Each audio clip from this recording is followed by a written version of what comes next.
let's talk a little bit about why law is an investment and why you should be thinking of law as a line item and not as a panic attack. A lot of times you might be thinking, oh my goodness, so I only want to spend money on law when I truly need it and I have been sued by somebody or I need to sue somebody. So basically it's the worst situation and scenario and the most expensive situation and scenario as well.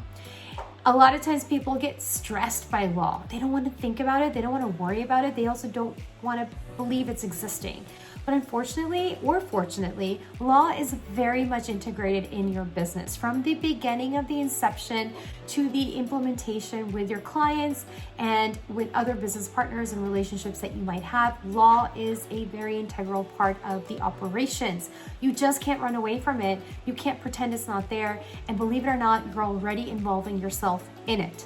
So why do we look at law not as an investment, but more as something to fear or something where we're wasting our money or spending too much money in? Now let me help shift that perspective a little bit today with you. Why is law an investment? Law is an investment in your business because you are seeing the picture as a whole when you look at the law in your business. The law is so integrated from whether you are creating content for your business, creating contractual relationships, whether they're oral or written contractual relationships with your vendors, manufacturers, distributors, or your third-party independent contractors that are helping you create social media or helping you create your website or helping you create anything in your business. And also your clients, the parties that you're helping, the end users at the end.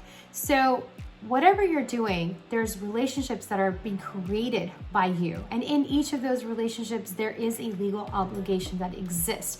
Just because it's not written, it doesn't mean it does not exist. Oral contracts are a thing, and oral contracts can be enforced. And they're just harder to prove, but they can absolutely be enforced. So don't be fooled by thinking that, oh, if it's not in writing, it's not a big deal. Well, it is, because someone is depending on what you're saying to them, and therefore they might be not doing X, Y, Z, and that really becomes a contract at the end of the day. So we need to be very thoughtful about how the law is actually being manifested in our business.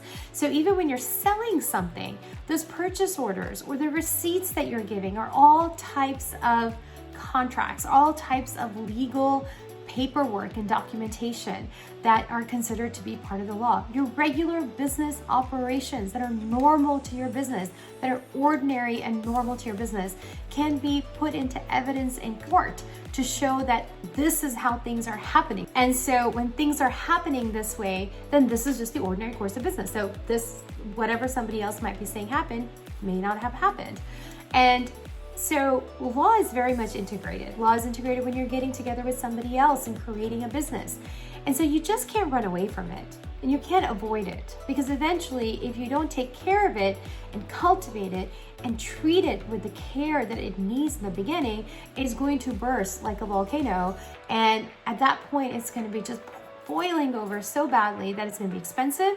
There's going to be heartaches, there's going to be tears, and a lot of unnecessary stress. So might as well make law a line item rather than treating law as something that you only go to in special circumstances, or you only treat it when you really need and you're just scared and you're overwhelmed. No, let's go to law as a line item.